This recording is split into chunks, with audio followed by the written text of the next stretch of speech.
So I used to do instant oats, okay, and comes in a packet, and it is again it is rich in sugar, so it is you fool yourself that you are eating healthy, but that is ultra processed food. I came to know only later.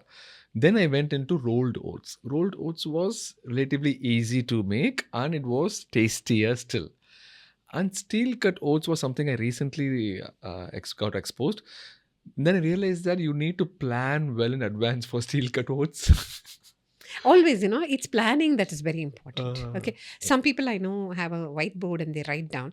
I am not a very organized person. So before going to bed, I always think, what am I going to have the next day? you So do that? yeah, I do that. And my kitchen becomes a chemistry lab because I'm a person who never liked cooking. From there, I evolved into cooking my own food, right? Experimenting with food and all that. So I plan and I treat it like a chemistry lab. For me, it's a science experiment that I'm doing in my kitchen. So I soak my oats because invariably I have overnight soaked oats for breakfast. So I soak my oats and put Which it in the one? fridge. Steel cut?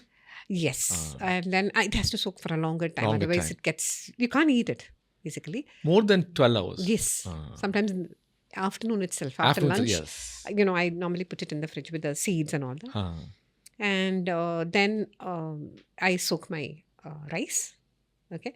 Yeah, your And unpolished unpolished rice. rice, If yes. the one that I cook for myself will come for 2-3 days actually. Then I soak my legumes. You soak your legumes. Yes, before going to bed. So the next day I have a sundal ready. When Ah. I have my oats at breakfast ready. It's planning. Basically, cooking is planning. Wow. Wow. Again, coming back to the plant-based foods, right? So we now figured out that, okay, so whole foods is the best option. Then the second part is plant predominant. And we talked a lot about plant predominant, but one of the other argument that people put across is that, what about the protein requirement? Okay, within plants, we don't get that much amount of protein. Animals are the best source of protein, is what the general thing is. What do you see your take on that? Okay, there are several studies done in Brazil and in UK. Two studies which compared animal protein with plant protein, right? Same quantity. One group of people, the Brazilian one used 1.2 grams per kilogram body weight of protein with 3 days of strength work, animal protein versus plant protein. 3 days of strength training. Strength training. And adjusted for all the variables. They found that the muscle gains were the same, both the groups. The UK one used 5 days of resistance training, used 1.6 gram per kilogram body weight of protein, animal protein and plant protein. Two groups, they found the muscle gains were very similar. So plant protein is similar to it. Very similar. You need to plan. As I said, it's not so simple. I take some beef and eat it. It'll give me about 25 grams, 100 grams of beef. It's not as simple as that. I'll have to plan. And I have to bring in diversity, which is very important. A single source of protein is never good.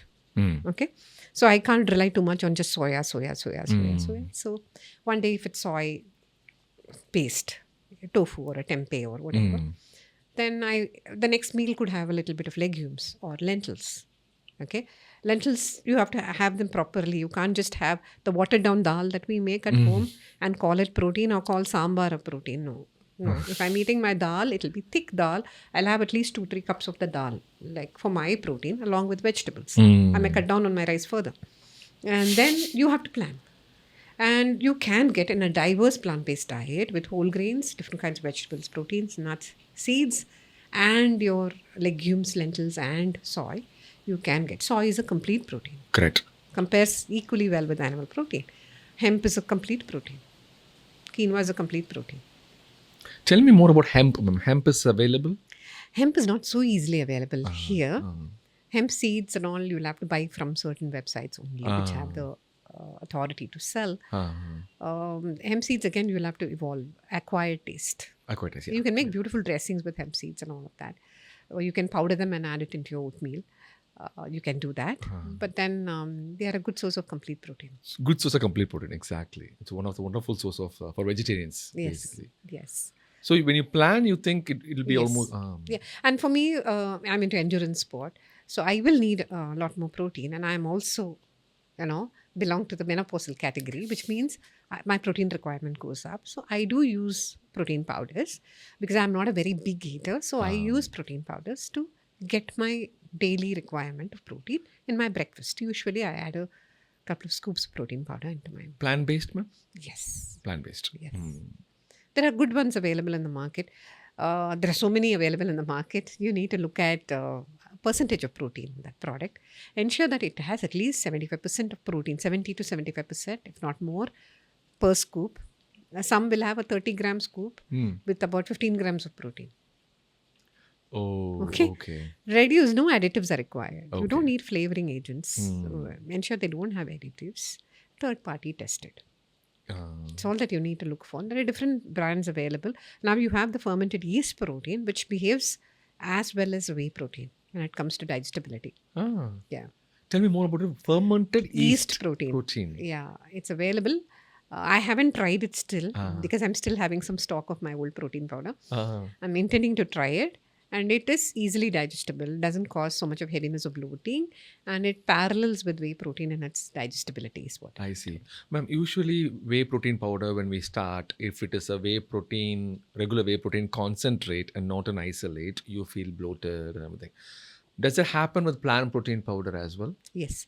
When you have typically, some of the pea protein isolates cause a lot of bloating to some people. Some people go with, they go soy isolates. Correct. Or they go with the rice, brown rice protein, which is very low, poor source of protein, according to me. So they do a combination. So it does reduce the bloating. But I would say in a couple of months, your gut adapts. Adapts, correct. You go slow. You go slow.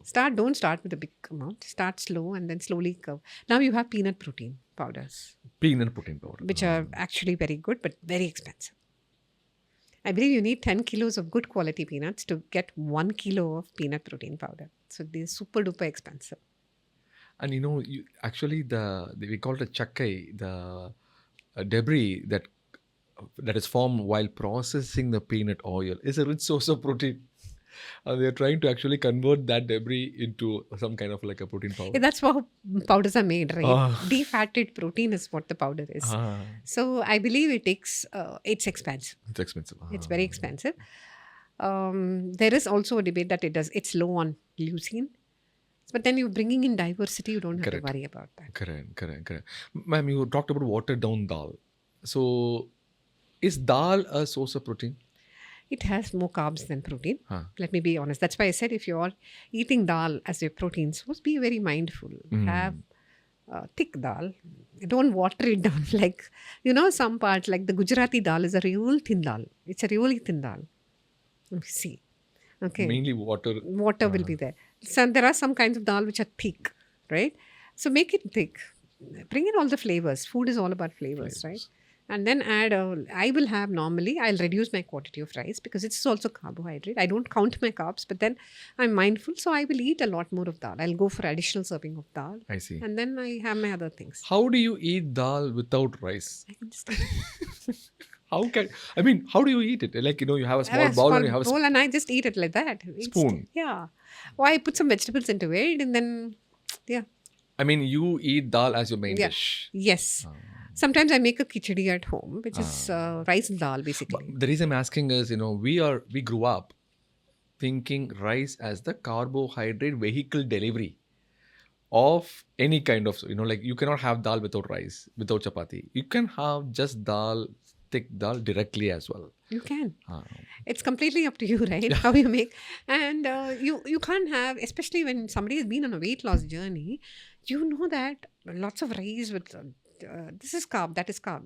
I wouldn't call a dal a protein source, correct. No, completely I wouldn't agree. call that. Completely agree, yeah. So if you, the understanding I got from your discussion was, if you plan properly, if you bring a variety of protein sources, tempeh, soybean, hemp seeds, pumpkin seeds, flax seeds, and your dal, your lentil, legumes. If you bring everything, you'll be able to meet. Absolutely. And diversity of grains, diversity of vegetables. Every whole grain has little bit of protein. Protein, correct. Every whole grain has little bit of protein. And every vegetable has So when you some say form whole of grain, amino is your like, acids. the rice, millet, Yes, everything is yes, whole grain. yes, whole grain. Everything has some amount of protein. Mm. And every vegetable has some Some kind. amino acid composition. They are not excellent sources of protein, but they do have, here 1/2 gram, there one, little bit of. The concentration of protein is almost similar in plant compared to animal, And except that you need to eat a lot. lot more. High volume is a Yes. problem. Correct. If you see Westerners, they are used to eating animal product. When they transition, they eat big bowls of salad. That big bowl of salad will be my whole day's meal, right? I can't eat, so I will have to add something else. So I do add, and then again, tempeh is an acquired taste. It's a fantastic source of protein. Correct. To be honest, to this day, I cannot eat tempeh. Mm. I haven't been able to eat. It's a fermented soybean. Yeah, the aftertaste is too strong. I've tried different brands. I've tried different methods of cooking. I haven't been able to eat. But I have tried tempeh. For me, it is okay. But I do add tempeh as one of the sources. I didn't tell you before, I used to be like pure 50-50, 50% animal based, 50%. Then after knowing all this, I became 80-20. 80 is plant based, 20 is animal based. Now, even after involving more, I'm going 90-10 mostly. How about yourself? I'm 100%. 100%. I've been a lacto-ovo vegetarian. Lacto vegetarian. And now I've evolved into a plant-based person. I don't like to use the word vegan because vegan has a lot of ethical connotations there. It's just not about food. It's about the way you live. So I have completely gone plant-based.